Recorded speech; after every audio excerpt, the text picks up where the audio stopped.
ang nahalitan sang pagbaha epekto sang Bagyo Egay sa Bacolod pero linibo man ang nagbulig agud nga mapahagan-hagan ang kabudlayan sa mga nahalitan. Kabahin na diri ang mga men in uniform kag isa ka call center agent nga may pa-birthday pa sa mga kabataan sa evacuation center.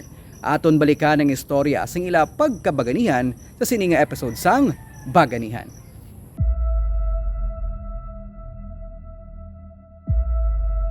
Sa pag-anaw sang tubig baha sa sur nga bahin sang Bacolod, nabutang sa peligrong kabuhi sang linibo nga mga residente. Gani to the rescue ang katapos sang DRRMO upod sa rescue kag volunteer organizations. Ang Purok Mars kag Neptune sa Barangay Singkang Airport. Kabahin sa mga ginkabig critical areas sang mag-awa sang tubig baha sa malapit nga Lupit River.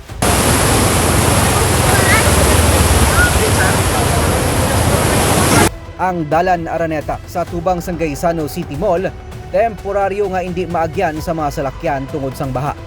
Sa tunga sa nag-anaw nga tubig, naglinutaw ang mga furniture upod sa mga basura. May hayob-hayob man sa kilid sang sapa nga ginanod sang tubig baha. Madasig man niya nagresponde ang mga rescuers na lakip na diri ang ginhugpong nga puwersa sang Bureau of Fire Protection upod sa Amity kag Chamber Fire Brigade. Nag-set up sila sa higot agud nga magiyahan ang mga gingamit nga rubber boat sa pag-rescue sa mga natrap sa baha. So dapat mga temprano pa makagwa na ka. Dapat mag-auntanan, sir. Magbaon na tanan.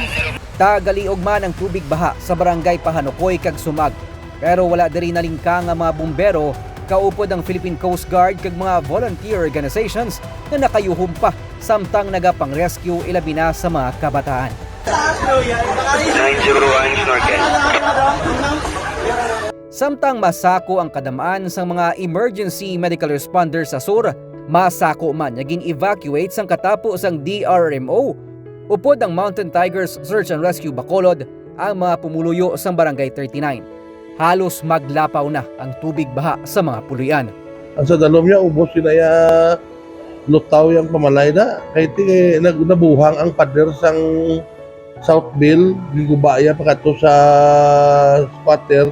Di squatter, amuto ang nagtaas ang tubig, guro mga 11 feet. Masobra sa 4,000 ka mga individual ang gin-evacuate. Pero wala pa man nagtahaw ang baha. May magpakaisa na nga nanagtag sa mga used clothes sa mga nabahaan sa Barangay 27.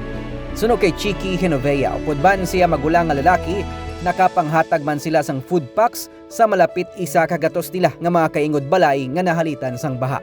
Isa naman ka birthday party ang ginhiwat sang call center agent nga si Fräulein Francisco sa mga kabataan sa evacuation center sa Barangay 39. Upod sa mga abyan kag mga kaupdanan sa trabaho.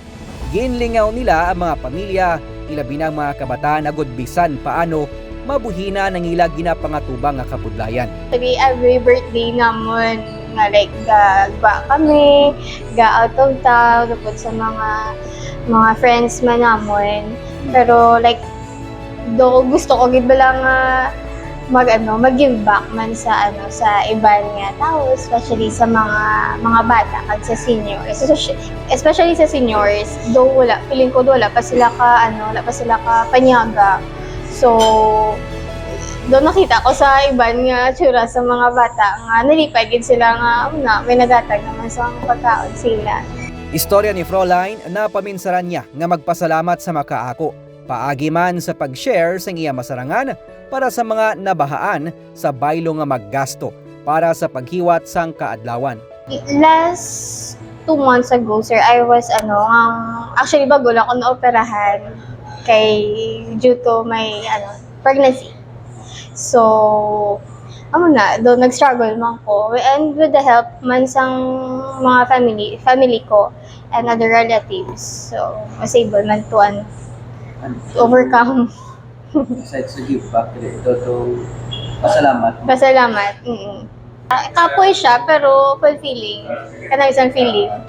Wala man nagpaulihi ang mga men in uniform sa pagpanagtag sang ayuda. Ang katapos ang 303rd Infantry Brigade nagbulig sa pagpahamtang sa mga evacuees sa Bacolod Evacuation Center sa Barangay Takuling. Ang katapo naman sa Bacolod City Police Office, may feeding program para man sa mga kabataan sa mga flood-affected barangay sa syudad. Naglabot man sa 2,000 ang napalabot nga food packs sa Department of Social Services and Development sa mga pamilya nga apektado sang baha. And we have extended assistance sila in terms of mga bugas ang ginpanghatag. It's let's prepare for any eventualities. Hindi lang mag-abot gani ang situation, maambal na sa tiki, amo ni natabo eh. Kabalo na kita nga it's possible. Nature, hindi mo mapunggan. Pwede mo mambalo na hindi kailangan na mag-ulan kay taob subong.